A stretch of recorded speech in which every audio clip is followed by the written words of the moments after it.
प्रधानमंत्री नरेंद्र मोदी ने शुक्रवार को 100 वाट के 91 FM ट्रांसमीटरों का वर्चुअल उद्घाटन किया। इसके जरिए शहर के लोग विविध भारती और आकाशवाणी के कार्यक्रम को सुन सकेंगे। देश में रेडियो कनेक्टिविटी का विस्तार करने के लिए प्रधानमंत्री नरेंद्र मोदी ने 100 वाट के 91 FM ट्रांसमीटरों का उद्घाटन किया। इसमें डूंगरपुर जिला भी शामिल है।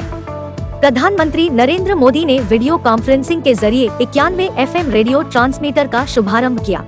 इस दौरान डूंगरपुर के दूरदर्शन के कार्यालय में डूंगरपुर बांसवाड़ा के सांसद कनकमल कटारा, पूर्व राज्यसभा सांसद हर्षवर्धन सिंह, जिला प्रमुख सूर्या आहारी, पद्मश्री अवार्ड प्राप्त मूलचंद लोढ़ा, नगर परिषद सभापति अमृत कलासुआ, उप सभापति सुदर्शन जैन, आकाशवाणी केंद्र निदेशक राजेंद्र नाहर भी पहुँचे, जहां वीडियो कॉन्फ्रेंसिंग के जरिए उन्होंने प्रधानमंत्री का भाषण भी सुना। डूंगरपुर में FM रेडियो सेंटर की शुरुआत होने पर जनवासियों में खुशी की लहर है। आकाशवाणी केंद्र निदेशक राजेंद्र नाहर ने बताया कि FM रेडियो सेवा शुरू होने से डूंगरपुर जिले में रहने वाले लोगों को इसका सीधा लाभ मिलेगा। शहरवासी सुबह 6 बजे से रात 11 बजे तक विविध भारती के गानों के साथ ही आकाशवाणी प्रसारण को सुन सकेंगे। शहरवासी गाना, समाचार, किसानों और खेल के विविध कार्यक्रमों का लुत्फ उठा सकेंगे। इसके लिए 100 वाट का सर्वर रूम तैयार किया गया है। इतना ही नहीं, जिले के लोग FM रेडियो का मोबाइल पर भी आनंद उठा सकते हैं। पूर्व राज्यसभा सदस्य हर्षवर्धन साहब, मूलचंद जी लोढ़ा साहब, जैसा कि आप देख रहे थे मोदी साहब का विशेष जोर हमारे पद्मश्री अवार्डी पर था, तो मुझे बहुत खुशी हो रही इस बात पे कि हम ऐसे लोगों को भी रिकॉग्नाइज करके मंच तक पहुंचा पाए हैं, जो कि पहले शायद कभी नहीं हुआ होगा। बिकॉज जो ग्राउंड पे काम कर रहे हैं उनको रिकॉग्निशन मिल रहा है। हमें स्पेशल बार बार मैसेज आ रहे थे कि पद्मश्री अवार्डीज को आपको स्पेशली बुलाना है, उन्हें एस्कॉर्ट करना है। मैंने लोढ़ा साहब को कम से कम 3 बार फोन किया कि आपको जरूर से आना है। तो अभी सब साथ बैठे बहुत अच्छा लग रहा है। जैसा कि अभी हमारे असिस्टेंट डॉक्टर निर्मल जी बता रहे थे कि मुझे बहुत अच्छा लग रहा है कि जो हमने इस पे प्लानिंग में काम किया था, बिकॉज मैं पहले दिल्ली में था, तो इस स्टेशन के लिए हमने प्लानिंग किया था कि हम इसको जल्द से जल्द शुरू कर सकें। मैं प्लानिंग एंड डिजाइन में 91 स्टेशन के लिए हमने काम कर रहे थे। बेसिकली 100 स्टेशन के लिए काम था। 9 स्टेशन अभी इम्प्लीमेंट होने बाकी है, 91 हो गए हैं। तो बहुत खुशी की बात है कि सपना साकार होने के समय में यहाँ पर अवेलेबल हूँ। अदरवाइज मैं दिल्ली होता तो शायद मैं भी आपकी तरह और लोगों की तरह रिमोट पे देख रहा होता। हर्षवर्धन साहब की एक बात से मैं पूर्णतः सहमत हूँ कि रेडियो तभी जिंदा है तो उसमें लोकल कंटेंट हो, बिकॉज रेडियो का रिलेवेंस ही तभी रह पाया है। अगर लोकल कंटेंट रेडियो में नहीं है तो रेडियो में वो मजा नहीं है। आज हम लोग उदयपुर में जो रेडियो FM चला रहे हैं वो बहुत पॉपुलर है बिकॉज ऑफ लोकल कंटेंट है। हमने बहुत अच्छा मिक्स उसमें किया हुआ है। नेशनल कंटेंट कुछ होता है, कुछ स्टेट कंटेंट होता है, कुछ लोकल कंटेंट होता है। But I do agree with all of you कि अगर आपको डूंगरपुर में डूंगर की बात सुनने को नहीं मिलेगी तो शायद आपको वो मजा नहीं आएगा। एनीवे, एक चीज अच्छी बात डूंगरपुर के लिए हुई है कि हम ऑलरेडी यहाँ पर मीडियम वेव चला रहे थे, तो इस कारण से हमें फायदा मिला है कि आपको एक नया फ्लेवर सुनने को मिलेगा।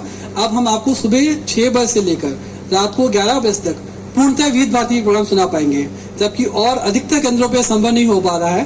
बिकॉज जो 91 स्टेशन अभी इनोग्रेट हुए हैं डूंगरपुर के साथ, उनमें मोस्ट ऑफ में पहले मीडियम में नहीं है, तो वहां पर स्टेट कैपिटल का प्रोग्राम जाएगा। मुझे लगता है कि आज अगर हमको जयपुर का प्रोग्राम शायद दिन सुना है तो शायद आप इंटरेस्टेड नहीं होंगे। तो ये एक अच्छी चीज डूंगरपुर के लिए हुई है। एंड जहां तक प्रोग्राम प्रोडक्शन की बात है तो ये पब्लिक यूटिलिटी जो है उन्हीं के प्रयास से हो सकता है। अगर आप प्रयास जारी रखेंगे तो डेफिनेटली पॉसिबल है। हमारे यहाँ पे एक स्टूडियो सेटअप छोटा बना हुआ है जो इमरजेंसी सिचुएशंस के लिए हम कुछ रिकॉर्ड करके प्ले भी कर सकते हैं, बट वो अभी फुल फ्लेजेड नहीं है। उसको फुल फ्लेजेड करने के लिए अगर यहाँ की पब्लिक की वॉइस होगी और यहाँ के जो लिमिटेड हैं उनकी वॉइस होगी तो श्योरली बहुत जल्दी से शुरू हो सकता है। मैं अंत में आप सभी का धन्यवाद करना चाहता हूँ कि इस डूंगरपुर के इस ऐतिहासिक पल के आप सब लोग इस साक्षी बने, आपने अपना टाइम निकाला। कार्यक्रम के दौरान डूंगरपुर बांसवाड़ा सांसद कनकमल कटारा ने 100 वाट रिले केंद्र के उद्घाटन को ऐतिहासिक उपलब्धि बताया। उन्होंने कहा कि डूंगरपुर जिले के लोग भी अब रेडियो और FM पर गाने सुन सकेंगे। नरेंद्र भाई मोदी जी, हमारे प्रधानमंत्री जी का हाथ से उद्घाटन करना होता है तो फिर ये अवसर आज हमारे बीच में आया है। मुझे बड़ी प्रसन्नता हुई क्योंकि लंबे समय से आदरणीय प्रमोद महाजन भी रहे और उसके अंदर हमारे वसुंधरा जी भी केंद्र में थी। उस समय में से भी हमारा एक प्रसारण का केंद्र जो था उसके अंदर 96 के अंदर हमने जो उसका गोवाड़ी के अंदर सागवाड़ा के अंदर इसका उद्घाटन किया था। और ये FM का जो है वो बांसवाड़ा के अंदर था सभी काश्तकार ये कह रहे थे, लोग ये कह रहे थे कि हमारा ये मनोरंजन शाम का जब बांसवाड़ा का सुनते हैं, अजमेर का सुनते हैं, जयपुर का सुनते हैं, तो फिर हमारा डूंगरपुर क्या क्यों नहीं हो रहा जब तैयार है। मैं सभी अधिकारियों को धन्यवाद देना चाहता हूँ कि इस समय आपने इस कार्य को पूरा किया है। पार्टी के कार्यकर्ता सभी स्थानों पर अब मन की बात को निचले स्तर तक, गांव इकाई तक सुनने का काम जब करेंगे तब पता लगेगा वाकई में कितना बढ़िया काम हुआ है। यह आकाशवाणी का यह हमारे बड़ी सौगात है। इस जनजाति बाहुल्य क्षेत्र के अंदर, आदिवासी बाहुल्य के अंदर आदरणीय मोदी जी ने बहुत बड़ी सौगात दी है। मैं इनको बहुत बहुत धन्यवाद और आभार व्यक्त करना चाहता हूँ।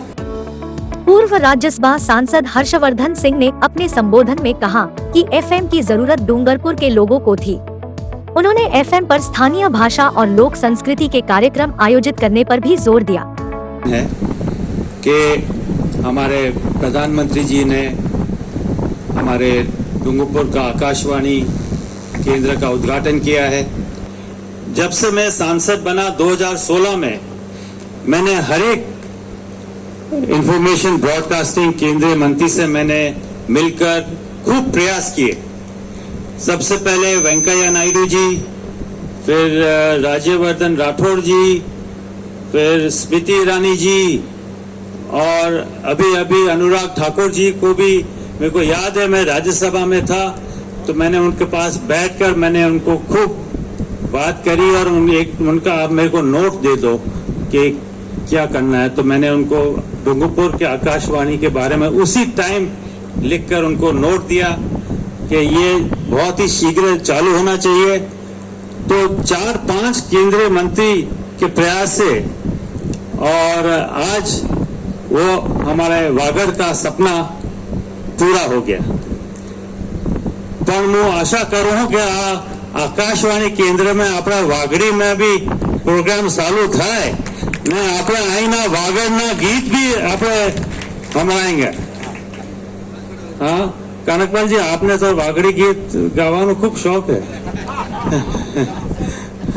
એટલે એક ધારો कनकपाल जी भी आवेंगे को तो।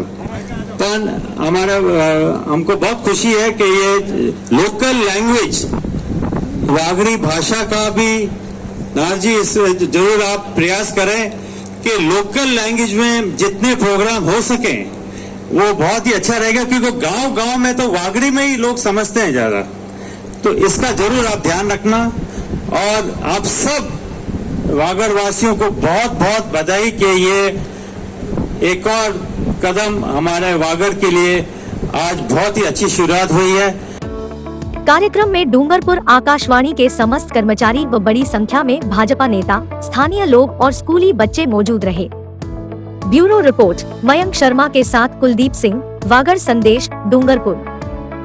कार्यक्रम में उपस्थित केंद्रीय मंत्रिमंडल के मेरे सहयोगी गण,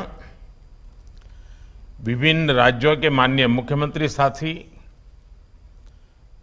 सांसदगण, विधायकगण, अन्य महानुभाव,